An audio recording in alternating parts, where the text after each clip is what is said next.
What is neurodiversity? What is it about these people? Dyslexia, autism spectrum, ADHD, Gifted, dysgraphia. All brains are different. It's okay to be who you are. This is the Neurodiversity Podcast.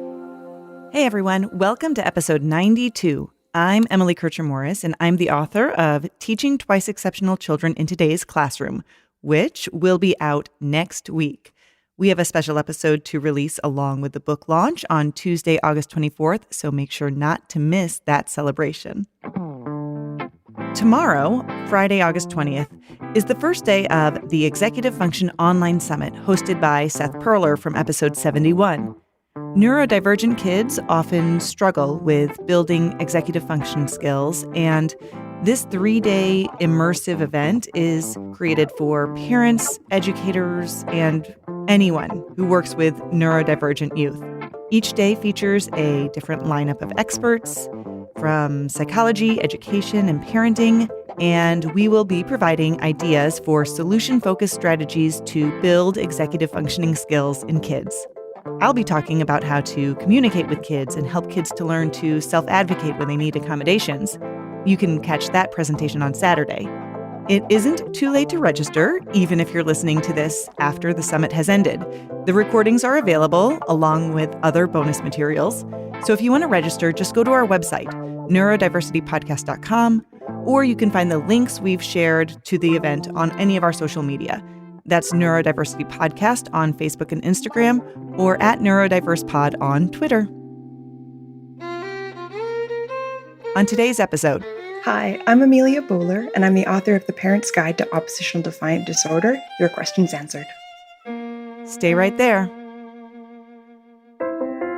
As a new school year approaches, educators and school administrators are looking for new and better ways of identifying, supporting, and challenging gifted and twice exceptional students. A new book by Emily Kircher-Morris, Teaching Twice Exceptional Learners in Today's Classroom, gives you guidelines for identifying and understanding 2E students, helps you provide strength-based instruction, motivate them, and help them with self-regulation. It contains important information to help educators advocate for 2E students, including what they need to know about individualized education plans or IEPs and the Section 504 plan process. This important new book is now available for pre-order, and we're giving our listeners a 25% discount off the regular price. Go to neurodiversitypodcast.com, click the link, and enter the promo code 2EBOOK to buy the book and get the discount. Teaching Twice Exceptional Learners in Today's Classroom. Available for pre-order now and on store shelves August 24th.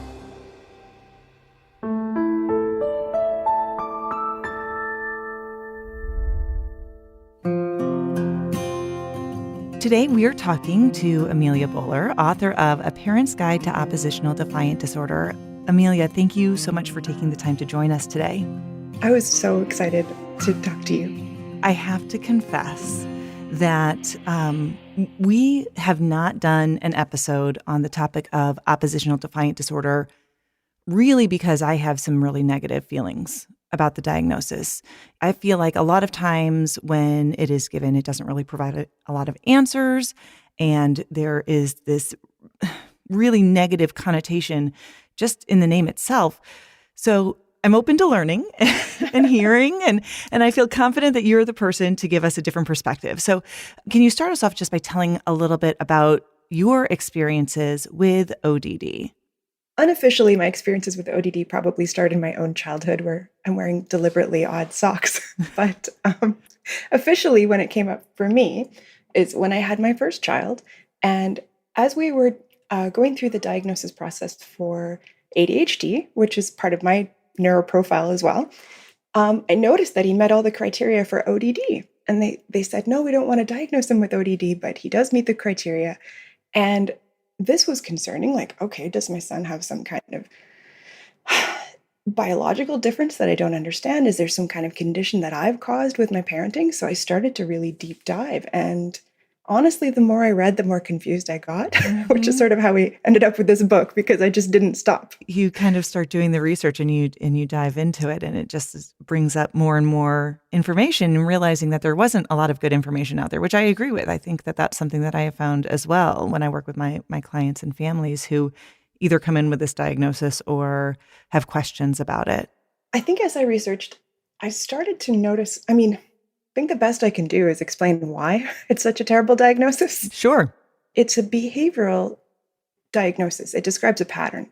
It tells us what you're seeing, and it's largely framed from the adult's point of view. Because if the adult is not standing there giving instructions, there's nobody to oppose and there's no one to defy.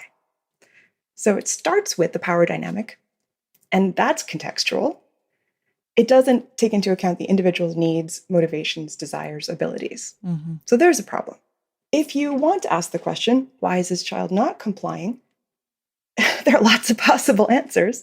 But the other confounding factor is when you look at the diagnostic criteria, there are very, very different descriptions within the overall profile, and you don't have to meet every criteria.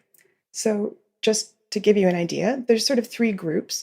One of them describes a lot of emotional ups and downs and outbursts and crying. Another group of so-called symptoms describes a determination and a forcefulness to the way this child is interacting with adults.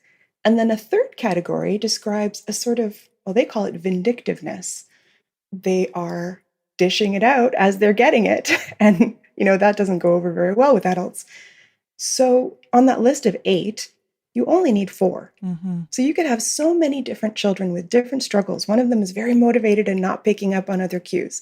Another is very sensitive and is telling you, this is a problem for me. And another one is very angry and hurt. So when you look at the research, these children are all thrown into the same pool. And then we're trying to draw conclusions about them. And they're very, very different profiles, in my opinion. Maybe to backtrack just a little bit, for those in our audience who may have heard that term oppositional defiant disorder or ODD, but they really don't know what it means, you kind of described those 3 different categories, but can you even describe a little bit more in detail what the diagnosis describes? So when a child is given a diagnosis of oppositional defiant disorder, it's a psychiatric diagnosis. So here in North America, it comes from the DSM-5, which is sort of manual for describing different so-called disorders. So as a society, we decide what is normal behavior and what is pathological behavior, and we've decided that arguing with adults is pathological behavior. So basically, if the clinician decides that this child is arguing or defying or provoking more than other children based on a lot of relative terms like culture, gender, socioeconomic status, and it is a very, very relative and subjective judgment, then you get the label and you're given a disruptive behavioral disorder. It's interesting as you're describing this and talking about that subjective piece about a child who argues more than what we should expect. To me, it's such a dynamic piece of a relationship. There are some people who I find myself butting heads with. There are other people who I get along with very well. And I know that partially is me, but I think that's also partially the other person's personality as well. And so when you translate it to this, I can just see how, it's kind of a moving bar. Right. So in the context of a relationship, you're absolutely right. What one person is bringing is really important, and that's nowhere in the diagnostic criteria. What we also haven't really looked at is our cultural practices, because we really normalized a lot of coercion in schools and in families. And if you're not trying to coerce somebody, it's really hard to be oppositional and defiant. Right. Like I mentioned at the beginning of our conversation, I'm really resistant to the negative image that ODD brings up. And one of our missions at the podcast here is to really try to understand neurodivergent people through a neurodiversity affirming lens. So related to some of the language that we use and our understanding of the diagnosis, how would you suggest that we could make it more accessible to people? Well, when I talk to parents, I definitely try to approach the situation from a strength-based point of view, because there are so many positive things that we can see, even in the middle of this interaction, like these kids are brave. These kids are determined. These kids are expressive, and they are often very, very resourceful. It's easy to be uncomfortable when you're being outmaneuvered when things aren't going your way as a parent or as a teacher. But if we really try to appreciate the individual before, to be honest, before we get emotional about not getting our own way, that I think is a really good starting point. Mm-hmm. There may be differences neurodevelopmentally in some of these kids that we also have to be sensitive to. So really, you know what my mission is? It's not to make kids more combined, it's to make parents more understanding and to understand where these little people are coming from. Mm-hmm. Because so many different factors can play into it. I was talking to a parent yesterday who asked me, does my child have oppositional defiant disorder? He does the opposite of what everybody asks him to do in a very literal and consistent way. And I was able to share with her, well, there's no biological reason why yes is no and no is yes. But when you tell me about this child's learning history, he's not enjoying it when people say good job. He's fed up with people giving him orders all the time.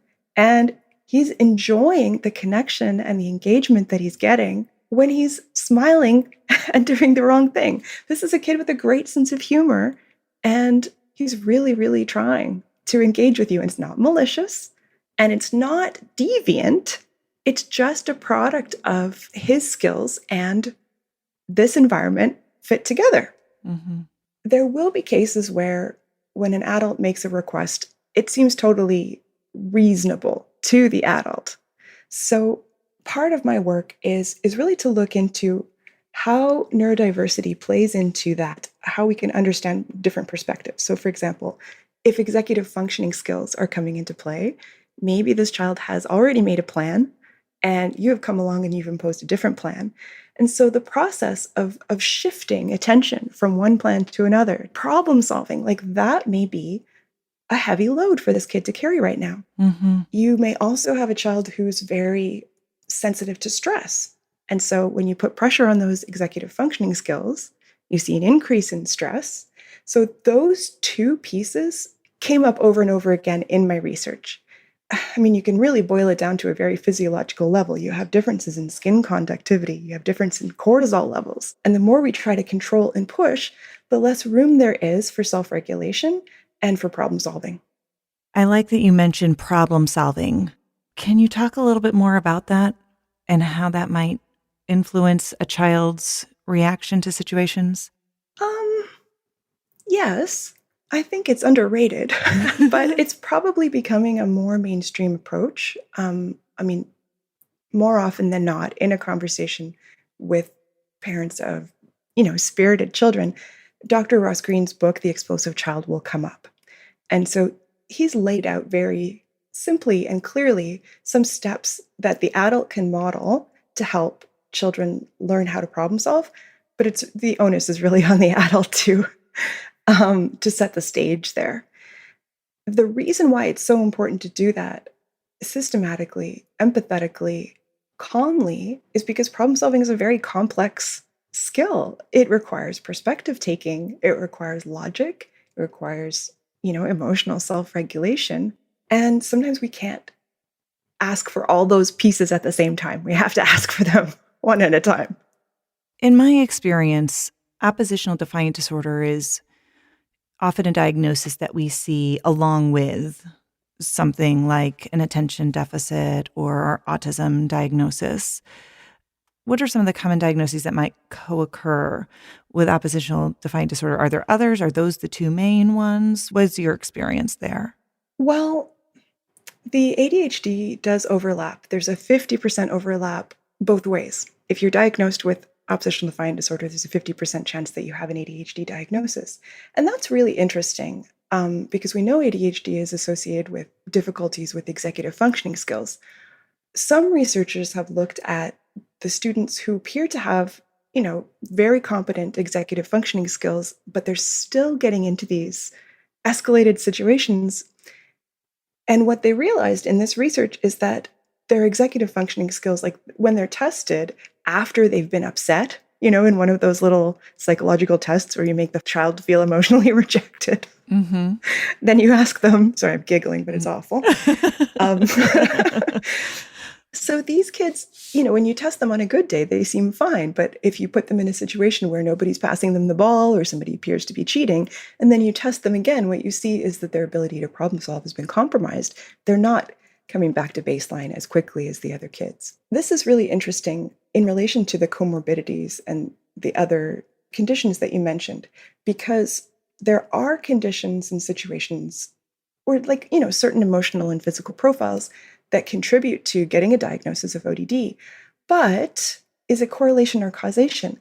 Down the line, a lot of children diagnosed with oppositional defiant disorder are also diagnosed with anxiety disorders and depressive disorders. And I think it's a fair question. Are these children just so used to being rejected, controlled, criticized that there's a lot of damage happening to their, self-concept, and they're not getting the coping skills that they need with the interventions that they're being offered? Yeah. A small percentage, about 30% of kids diagnosed with ODD may be diagnosed with conduct disorder later.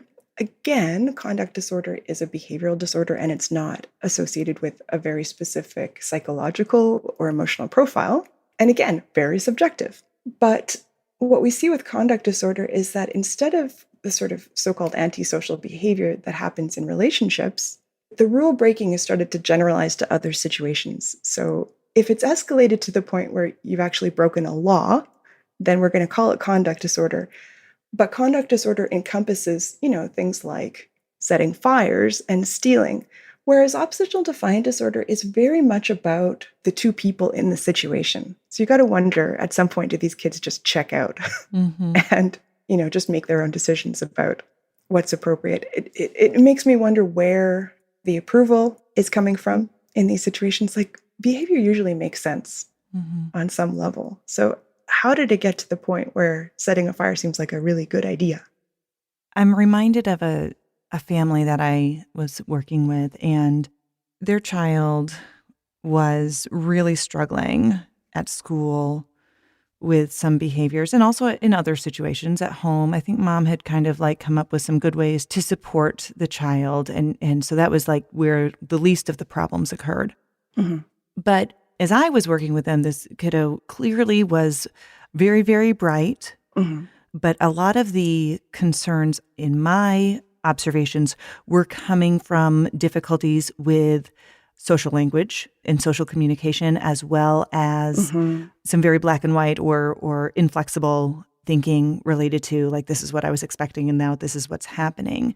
And so my thought was that he's autistic and has that pathological or pervasive demand avoidance profile. And when we went to the school and we were really trying to access some special education services, because clearly this family needed some support, there were some major concerns, safety-wise and otherwise. They wanted to go through and assess, and they kept wanting to lean towards, well, we have to make sure that it's not, if it's oppositional defiant disorder, then they didn't want to provide services for that. And so it was this whole back and forth. I think there's a lot of overlap and confusion there. And I think sometimes kids are misdiagnosed. And then also, how do you get a school to support the kids that have some of those confusing characteristics? I do think that the term oppositional defiant disorder can sometimes give adults license to be offended. Whereas if it's a developmental issue, then they'll choose not to be offended by the behavior. Oppositional defiant disorder is very good at describing what the adult is experiencing. It does not tell you anything about the challenges that the child is going through. And unfortunately, the fact that we have it listed in the DSM makes it sound like this is a specific fault or difference in the child that must be corrected. It's much more likely that the pattern of behavior that fits what we're calling oppositional defiant disorder is related to a struggle. Now, it's important to ask the question, if you have a class full of children and they're all responding to the same cues, except this one individual who's responding to it a little bit differently, what's different about the child? It's really silly to say, well, the child doesn't like following directions. That's ridiculous. If you said, eat a chocolate cake, they would probably eat a chocolate cake. But are they having trouble switching their attention from one thing to another? Are they having trouble ignoring irrelevant stimuli? So they're focusing on information that's not really helping them, or they're having trouble focusing on the thing that the adult would like them to focus on. It could also be that there's conflicts happening, again, because when the social information isn't flowing back and forth the way it's expected in the group, there's going to be conflict. So yes, with a child who's not able to negotiate for what they want, who's having trouble tamping down some of those impulses, it's nothing to do with whether the child wants to follow your instructions or not. There's just these interfering factors. And very often you do get stuck at this point. This becomes kind of a dead end with schools because they'll say, well, we have to get a psychological assessment, and there's an 8-month wait for that. Or you can do it privately, but it costs $2,000. And if we don't have the paperwork that says there's these other psychological problems, we're going to call it a behavioral disorder. That's a very typical sticking point. What would I say? Well, I'm writing a book that's coming out in April for teachers. Oh, wonderful. That might be a start. Yes. But I think I would really just try to focus on the individual and not the label. Can you talk a little bit specifically about pervasive demand avoidance or pathological demand avoidance versus oppositional defiant disorder? Like, are there any ways that you could see specifically that those would be somehow teased out? Or is it just harder to do that than a quick answer on a podcast? I wish I could tell you more. I think that one of your previous podcast guests, so I think you're one of the best resources right now. Part of that problem is it's not in the DSM, meaning it's not being diagnosed officially by clinicians, then it's very hard for researchers to find large groups of children to test and analyze and look for those commonalities. It seems to be more commonly diagnosed in the UK right now, but in North America, this is not a very well-known profile. Right. So like ODD is treated like, oh, this is a normal medical thing that we all understand. Demand avoidance is a little bit more something that parents find out about on their own and they don't end up talking about with their doctor. You're right. I mean, I think so many autistic kids who fall under that profile, I think, first of all, a lot of those kids are kids who are often missed for an autism diagnosis just in general, a lot of times, and so that's kind of if you can't even get to that point, how do you get to the second point there on the pathway? Yes. If it's not something that we're looking for, if we're not even looking at the individual and we're just looking at how is this child fitting into the context in the way that's expected, then we're really focusing on the needs of the adults in the situation and not the needs of the child. Okay, let's talk about some ideas for parents. What are some of the things that you feel like can best serve parents or adults so they might be able to support kids who struggle with either oppositional or defiant behavior? Well, in my experience, I think the very first lesson that I learned was about my own emotional self-regulation. I have a clinical background. I was trained to keep a straight face and to keep my tone even when I'm speaking to children, but I don't think that I was ever trained to really process my physical reactions, to regulate more thoroughly. So what I was doing was I was just keeping an iron grip on my emotions, and then I would end up so tense that I wasn't really focusing on my child anymore. I was just focusing on biting my knuckles and not exploding. So the first thing that I write about in my book is really acknowledging to parents, this is really hard. This is a process for you. You've got your own emotional ups and downs. And what it takes is a lot of self-compassion and a community of people that will help you unpack some of the triggers that are coming up for you. If you understand your triggers, then you're not taking things as personally. There's a lot of self-talk that goes on that maybe we don't even realize as parents, like, you're terrible at this, your child hates you, you're failing. And when we're tuned into that, we're not tuned into our kids. So that's job one. I did mention the strength-based approach. Once your attention is on your child, if you can notice, the positives and appreciate those, that also helps. That goes a long way. But strategy-wise, yes, I could talk for hours about that because I've learned a lot from so many different kids, including my own. One of my favorite approaches, somebody actually wrote a book about it. It's called the Declarative Language Handbook. And I would recommend every teacher and parent picks this up. It's something that I was actually doing, but I didn't know what it was called. It's a way of speaking that gives information without placing a demand. Because, traditional behavioral training, that once you place a demand, you have to follow through. not actually true. But if you want to avoid that, though, if you want to avoid having to decide, oh, okay, they've just said no, now where are we? You can present the situation in a way that's a little bit less directive. We're not using the imperative tense. So, for example, I spoke to a mom recently, and she said, when I say it's time to start getting ready for school, go to your room and change, she gets very upset.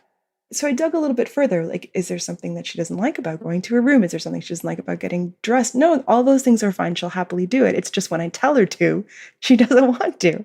So what we did was we worked on ways of giving her the information that she needed without placing the demand. So, oh, I see it's 8:00. Pause. I think sometimes as parents, we have so many things going on and we want it done. We're going to cross it off the list. And so we tell everybody exactly what they could do to do it really well. Sometimes that gives us the opposite of what we actually want. So my favorite strategy, just as a general approach, it seems to work in a lot of situations, is try to give information from a factual point of view and see what the child is able to do with it. How do they react to the fact that it's 8:00? They may give you some information that's useful before you lock yourself into a yes, no discussion. I think you're right. It's a thing that a lot of parents perhaps do, but maybe don't realize, like, even how to maximize the usefulness of using that declarative language. In the classroom, teachers are also really, really trained to give effective commands. And there are absolutely situations where you want the instructions to be crystal clear. Like if you're training to be a surgeon, I don't want to infer where the cut should be. I just want you to tell me. But I do not need GPS instructions to get to my desk. So when the teacher communicates using words from his or her perspective or their perspective, like if we finish before 11, we will have extra time. It's an observation. It's just something to think about. Because what we're trying to help children do is fill in more of the blanks. They're not interested in hearing a list of instructions all day. They're tuning you out. So if you give them information in that format, if we think of this information as something we're offering the children, maybe they're accepting it with more willingness, because it really comes down to trust. Something that came up as I was researching the book for teachers is what does it mean to trust? What does it mean to have rapport? If you have a traditional behavioral background or even an educational background, it just means be nice, associate yourself with good things, and really trust is much deeper than that. It fundamentally means we share the same interests and we're both playing for a win-win situation. If I set it up so that in order for me to win, you must lose, then the opposite is true. For you to win, I must lose, and we're really stuck. Right. So last question as we wrap up.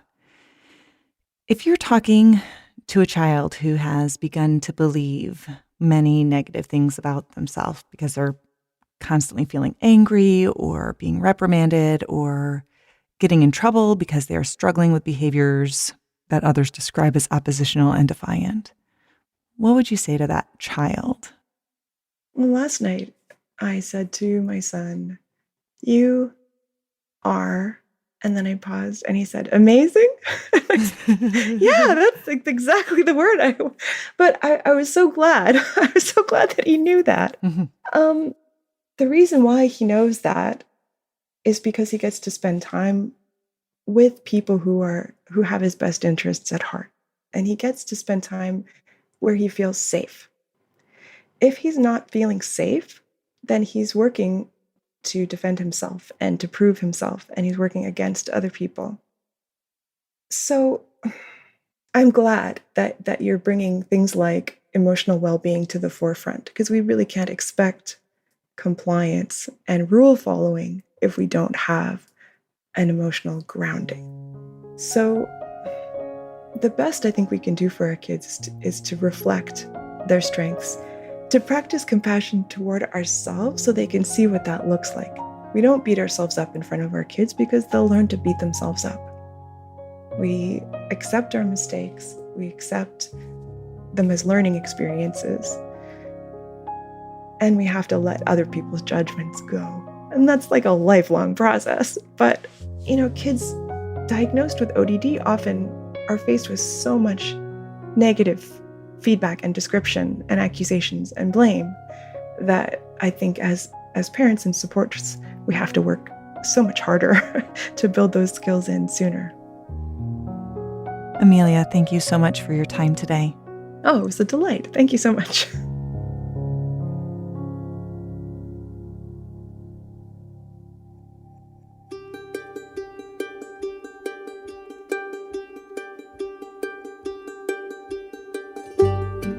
Behavior is an outward manifestation of something that is going on internally. Behavior is something that we adults can see, and we often either don't take time to understand what's behind it, or we assume we already know what's causing the behavior. Let's take a step back to objectively observe what a child is doing or saying, and have a neutral conversation with them to help them discover what's happening beneath the surface of that outward emotion. Oppositional or defiant behavior is often code for, I feel like I have no control, or I'm anxious about failing. When we remove our own emotions from a situation, we can focus on finding solutions that make our relationships with our kids more stable and secure. I'm Emily Kircher-Morris. I'll see you next time on the Neurodiversity Podcast.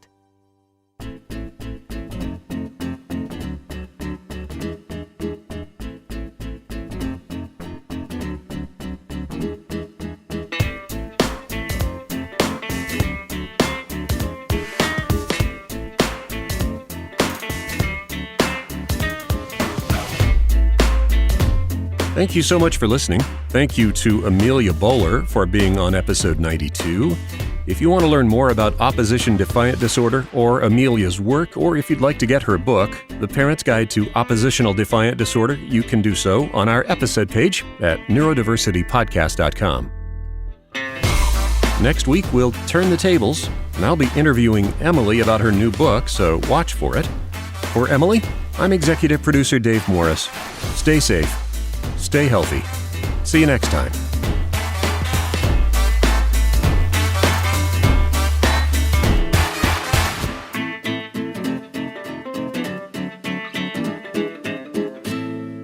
This podcast is a service of Morris Creative Services.